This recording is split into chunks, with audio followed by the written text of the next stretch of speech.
कहा, तुम एक बालक को जन्म दोगी। कैसे? मरियम ने पूछा।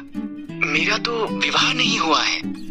परमेश्वर का पवित्र आत्मा तुम पर आएगा, बालक परमेश्वर का पुत्र होगा। मरियम ने उस पर विश्वास किया। मरियम की मंगनी यूसुफ के साथ हुई थी, पर उसने उसकी कहानी पर विश्वास नहीं किया, इसलिए स्वर्गदूत उसके पास भी आया। मरियम झूठ नहीं बोल रही है, उसका बालक परमेश्वर का पुत्र होगा, तुम उसका नाम यीशु रखना।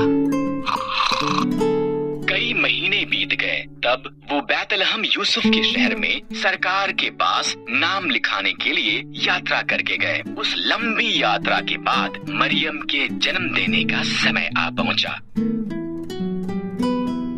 बैतलहम में सभी सराएं भरी हुई थीं।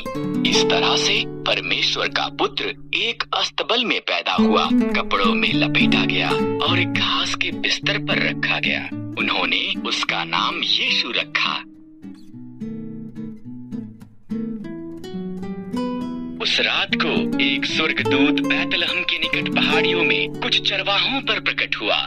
सुसमाचार, स्वर्गदूत ने कहा, तुम्हारा उद्धारकर्ता पैदा हुआ है, वो बैतलहम में एक चरनी में रखा हुआ है। अचानक और स्वर्गदूत प्रकट हुए, इतने ज्यादा कि उनसे पूरा आकाश भर गया। आकाश में परमेश्वर की महिमा।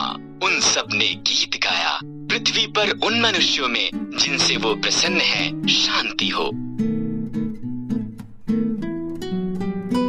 जब स्वर्गदूत चले गए, चरवाहे जल्दी से बैतलहम के लिए निकले। उन्होंने बालक, उनके उद्धारकर्ता को एक घास के बिस्तर पर लेटा देखा। ये ऐसा ही था जैसा कि स्वर्गदूत ने उनसे कहा था। चरवाहों के यीशु को देखने के बाद वो शहर में से होकर गए। वो बहुत उत्साहित थे।